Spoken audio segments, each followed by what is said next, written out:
Mike Rivero, good to have you joining us from Hawaii, sir. Aloha nui nui nui. What do you think of my contraband shirt? I mean, I'm evil. Well, absolutely, absolutely you are, and it looks really good on you. I have to say that at the same time. Some of the shirts that we have, we get these mixed reactions to. Pretty much everyone sort of gives us stink face with the Eat the Rich T-shirts.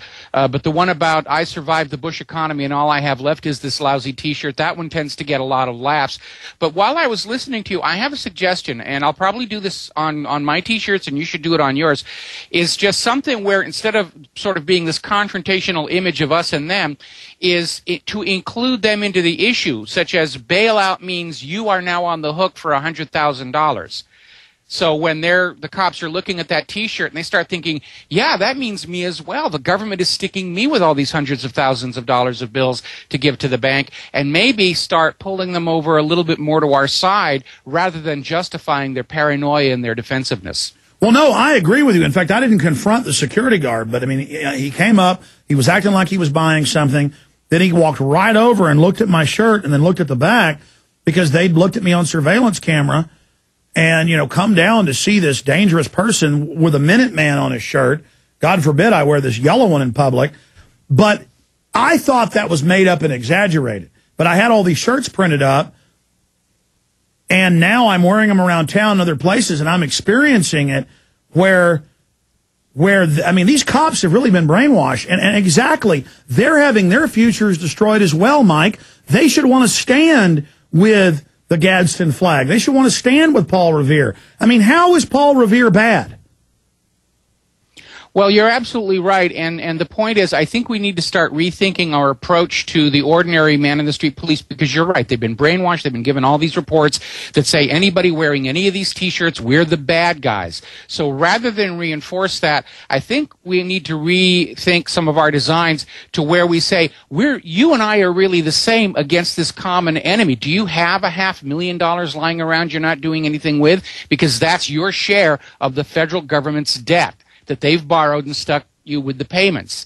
And obviously it needs to be rendered much more simple and elegant for a T-shirt.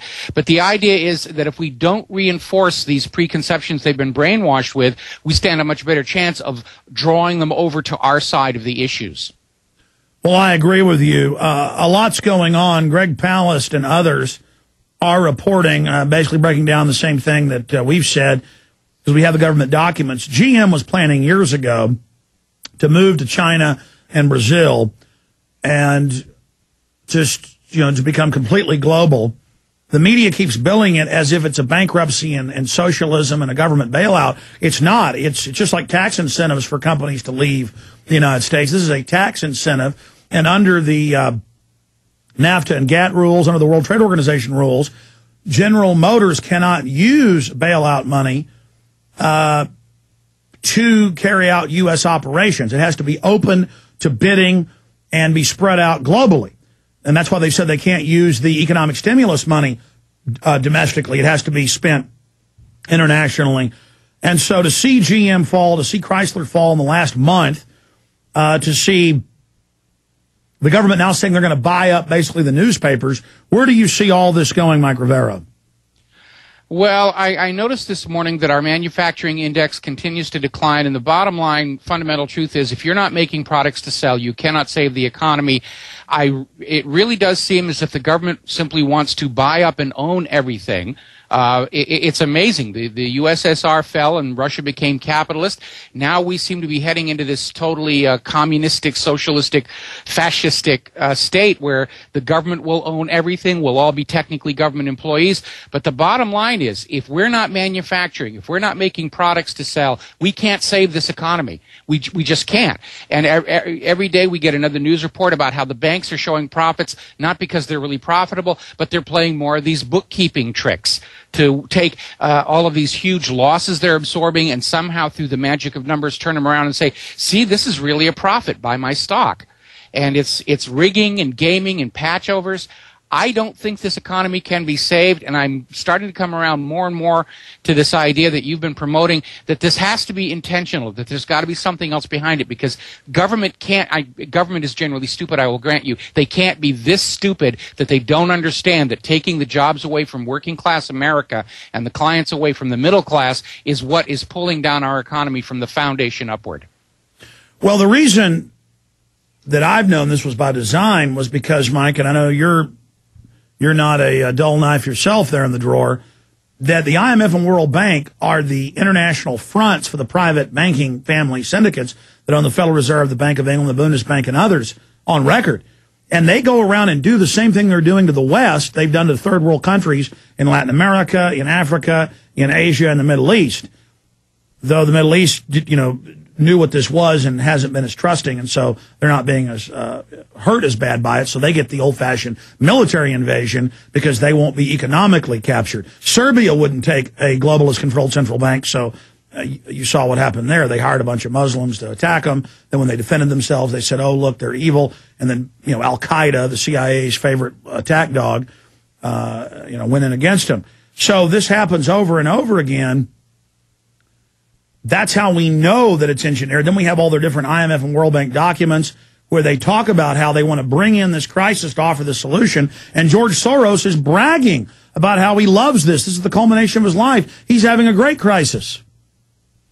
It is. It's rather amazing, but where I think they're going to stumble on this is I think most people around the world are recognizing that what turned an American economic downturn into a global catastrophe was globalism, that all this interlinking between countries. And I think when they stand up there and say we need more globalism as the solution, I think a lot of people are going to they're going to be very, very distrustful of this. They're going to balk. They're going to say this doesn't make any sense.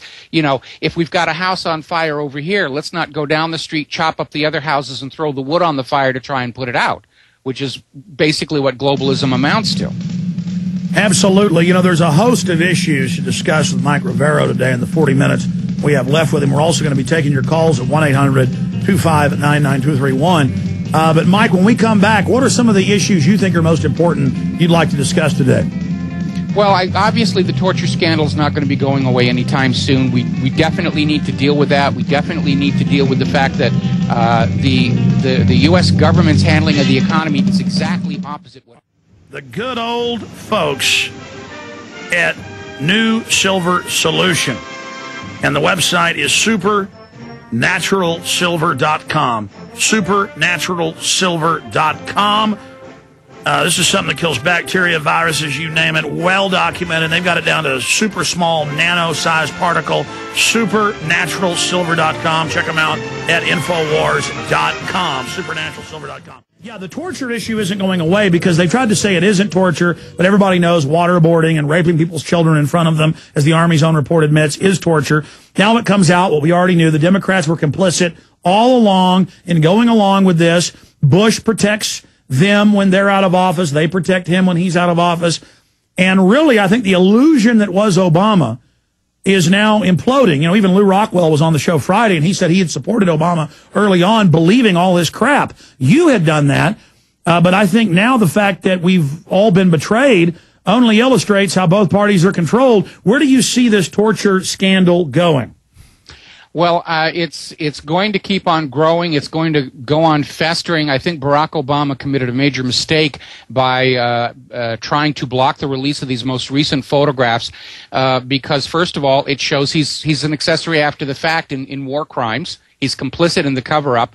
And more to the point, now that he's gone to the Supreme Court and they've given him an additional 30 days to file documents regarding whether or not these pictures should be sealed, it gives the world another 30 days to let their imaginations run free about what the pictures might show. And after 30 days, no matter what pictures are released, people are going to assume they've been altered, they've been airbrushed, they've been faked, they've been sanitized. So it's just made matters all that much worse. We're getting confirmation reports from other sources that these pictures do indeed show the sexual assault of people. And the bottom line is that the U.S. government's credibility on the torture issue or the enhanced interrogation is that somehow these people deserved it and that somehow these methods were necessary to protect lives. But when you get into situations of children being sodomized in front of their mothers, nobody's going to believe that that had anything to do with protecting national security.